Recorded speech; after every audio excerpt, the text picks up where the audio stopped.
ifa barii lafaa quxisuu akkan gafa ka'eetan sifaarsa takkaan ageessa qeerroo yaa qaxalee qal'oo akka migiraa jabaadhu haceeko kaayyoon itti kaaneef galma ga'uuf jira siin jetti funyeen shaace anaa dhufu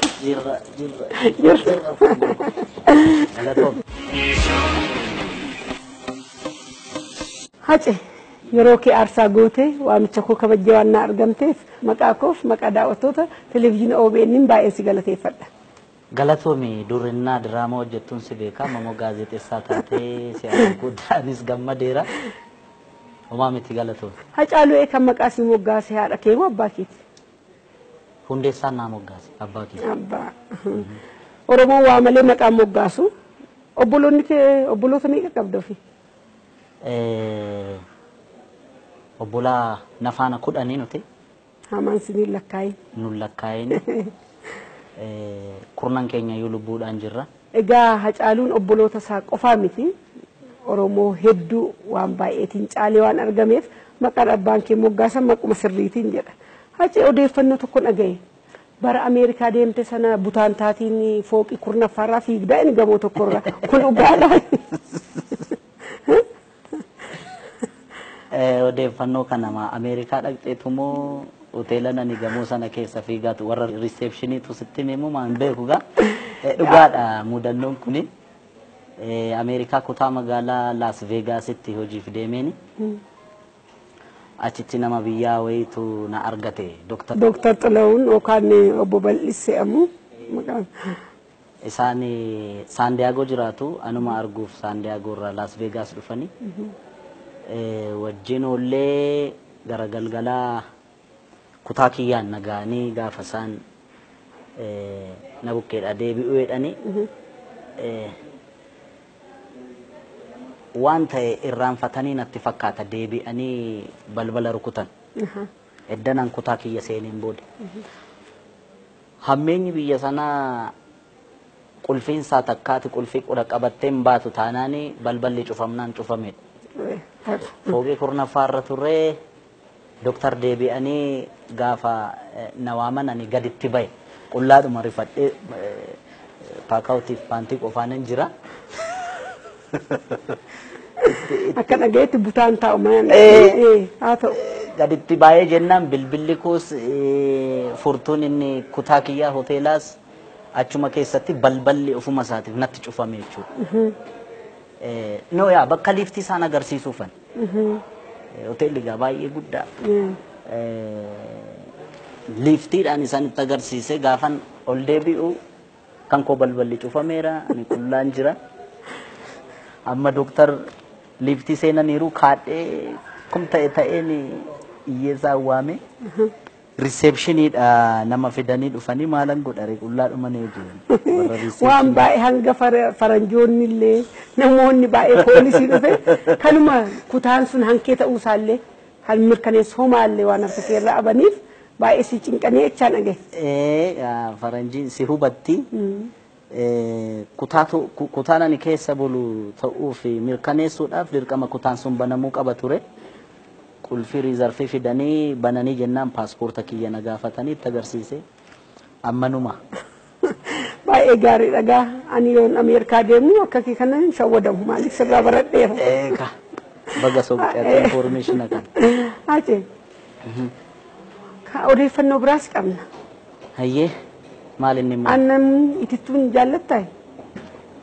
Namni aannan jibbu gaataree abaarsa yoo qabaate malee Oromoo ta'e namni. Aannan jibbuun jiru warra kiyyaaf loowwan tiksaan guddadhee aannan dhugaatuman guddadhee maal dhageesse waa'ee aannan. Garuu ati isuma ayyoon keessii kennitu qofaa siin ga'een gola seentee otoo ati qodaa gola keessaa caccabsaa jirtu aannan sitti namne dursi ani hadurree'anii guddattuun gola keessa fiigdee'an maa inni mee hunda isaa ifanuu godhime daawwattoota keenyaaf. Ati tokkichumaan akkasitti hojii kanatti seentee amma kana.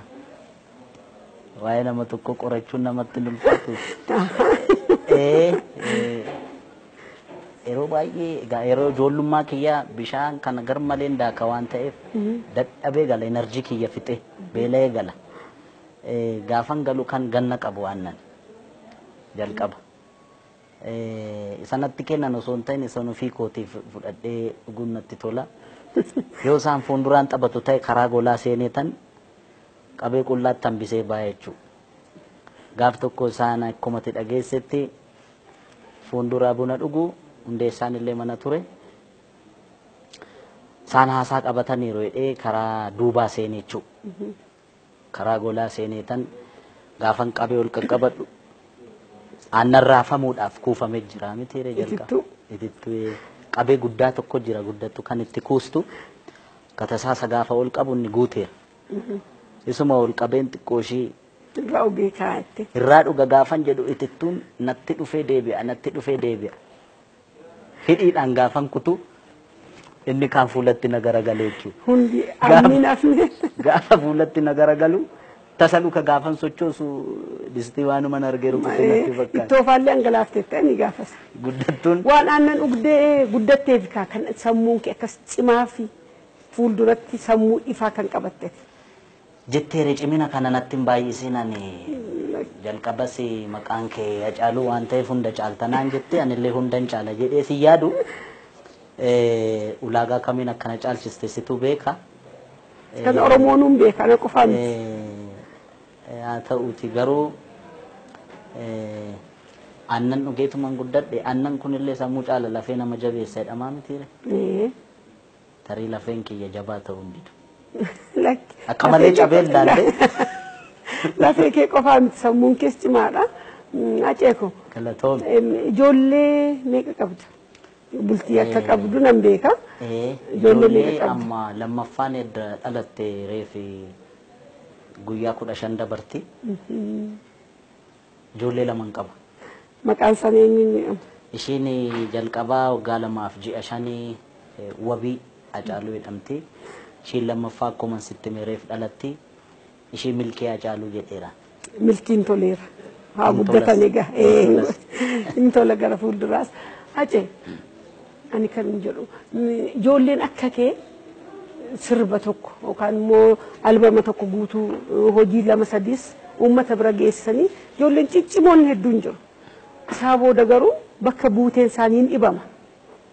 Maa inni kun waan araannii fi artistiin walitti dhufeenyi isaa maal fakkaata? Dhabamullee waaqni isaanii dhabamsiisini amaan isaanii haa dhabamu. Hojiitiin jechuu kooti. Tariigaa haala garagaraan jechuun duraan dursa wanti beekamuu qabu artistoonni Oromoo chaalenjii meeqa keessa darbaniiti kan hojii kana hojjetani. Inumaayyuu nu wayyaa Waaqayyoof haa galatu malee artistoonni nu dura jiranii inumaayyuu hojjetanii waan ittiin hojjetanii waan argatan dhiisiiti lubbuudhaan jiraachuufuu riiskii guddaa ture. Sun har'allee guutumaan guutuutti artistii Oromoo irraa dhaabbachuu baatus amma ta'e fooyyee qaba. Wareegama isaan kaffalaniin nuti amma ta'e daandiin nuuf amma ta'e mijataadha jedhee yaada. Dhugaadha. Hundi keenya hojiin hojjennu tarii yeroo tokko nu milkaa'ee yeroo lammaffaa immoo milkaa'uu dhiisuu danda'a. Namni tokko gaafa hojii hojjetu adeemsuma keessatti utuma milkaa'uu fi utuma jalaa waan akkasii ta'uu kufaa ka'aatuma itti fufa jedhee yaada. Hojiin aartii atumtu immoo aartii keessa jirta waan ta'eef siif diiteelii isaa himuun waan barbaachisu natti hin fakkaatu. Hojii tokko hojjetanii kan lammaffaa irratti maaliif dabaluu dadhabuu yookaan immoo bar tokko hojii isaaniitiin hawaasa isaanii duratti fudhatama guddaa argatanii maaliif ittiin fufne isa jedhuuf dhugaa haasa'uudhaaf isaan bakka bu'ee haasa'uu hin danda'u of malee gaaffiin kun kallattiidhaan artistoota ati hojii jalqabaan argattee lammaffaa irratti isaan dhabde laallata. I hope isaan soqxee argattee gaafattee deebii gahaarraa argatte jedhee yaada. Haalli araanniif artistii walitti dhufeenyi isaa maal fakkaata? Araadni gaa araada gaafa jettu araada baay'ee Caatiin jira, shiishaan jira, dhugaatiin jira. Garuu namoonni baay'ee artistoonni waan akka hunduma keenya inni diraamaa hojjetus, inni sirbus, inni fakkii kaasus artistii waan ta'eef maqaan isaa hunduma keenya bakka bu'a. Anaan illee na dabalata jechuudha. Amma dhugaa haasa'uuf artistii bakka bu'ee si falmuu nan danda'a waan kanarratti. Waa'ee araada kana egaa artistiin gadi fageenyaan itti haamatamu malee Doktara Qaamus nan beekan, Doktara Xuuxus nan beeka, Profeesaras akkas jechuudha. Maaltu jira beektaa cee? Warri kaanii waan kana raawwatanii miti. Garuu artistiin moodeelii uummata tokkooti. Warra kaan caalaa hin mul'ata. Hacaaluun doktara tokko, injiinara tokko caalaa uummata keessa jira. Uummanni waa'ee Hacaaluu beekus mirgas qaba. Yoollee atillee oksite ufumaa barbaadeetu irra ga'a. Artistiin moodeela uummataa waan ta'eef akka warra kaanii waan barbaanne gochuu hin dandeenyu. Malee warri kaaniin xuuxanii hin qaaman jechuu koo miti. Nan falmannaan siin jedhu artistiin caatii qaamuu yookaan sigaaraa xuuxuu yookaan shiishii xuuxuun mirga qabaa yookaan waan gaariidhaa gochuu qaba jechuu koo miti. Dhugaa haasa'uuf ani waan na badaadha. Araadni kamiyyuu hojii hojjettuuf jechuun milkaa'ina kee egeree keetiif gara fuulduraatti akka mal saffisaan deemuudhaaf si qabata araadni. Yeroo itti hojjechuu qabdu sana qaqqabeessi teessisa jechuudha. Hin teessamuu taanaani bu'aan buustu. Guyyaan immoo fuulduratti malee duubatti hin deebitu waan ta'eef guutumaan guututti araada keessas hin jiru waan ta'eef galata Rabbii. Araadni gaarummaa isaas hin beekan gaaris miti na biratti jechuudha. Kanaaf Hacaaluun akkamitti jechuun artistoota tarii yoo araada kanaan qabamanii gufatan yoo jiraatan isaaniif ergaa maal dabarsa yoo naan jette isaanuu hin beeku. Hin beeku Ispeeshaalii caatiin muudii fida waan jedhamu jira. Dhugaadhas immoo yaallee beekna keessatti araada isaa keessa seennee qabamne inni gannuun teessisne malee parsanaalii anaan gannan teessisnes nan teessisus waan ta'e immoo qabaa namni kamuu waan tokko kan godhu waa malee miti waan hundumtuu sababa qaba. Garuu immoo waan sanaaf gabroomuun jechuudha. Caatii sanaaf ta'uu danda'a, sigaaraa sanaaf ta'uu danda'a. Gabroomuun araadaaf gabroomuun kufaatii isaatu guddata malee. Kufaatii ofiiyyuu hin saffisiisa malee milkaa'ina hojii ofii fi saffisaa waan gara fuulduraatti nama deemsisu miti jechuu barbaadetan. Kana obboloonni keenyis hin beeku garuu hin dagatan natti fakkaata.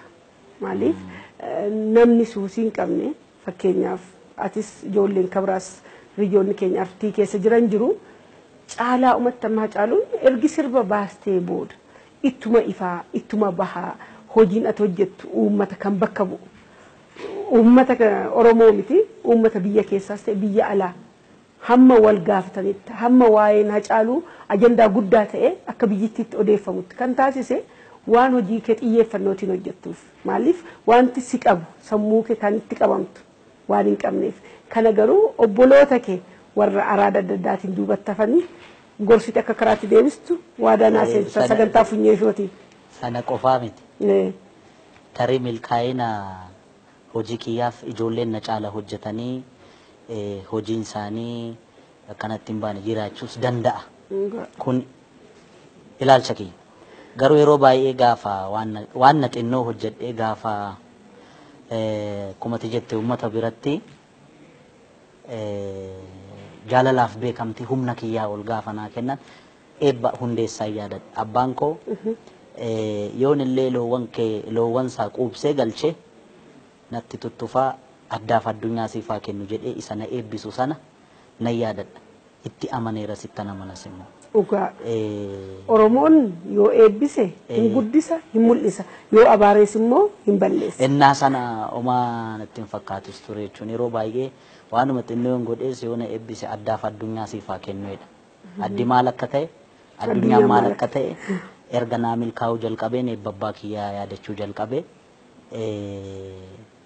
kunis jiraachuu danda'a sanas keessa naa galchi jechuu barbaadeetan malee ijoolleen na caala baay'ee hojjetanis hojjechaa jiranis hojjechuu danda'anis hedduutu jiru. Waan kun egaa yeroo tokko hojii kee irratti milkaa'ina keessatti wantoota sababa garaagaraatu jira. Ani isan hojjedhu irratti eebbi abbaa kiyyaa hamma ta'e na gargaareera jechuufani. Sunyeeshoo.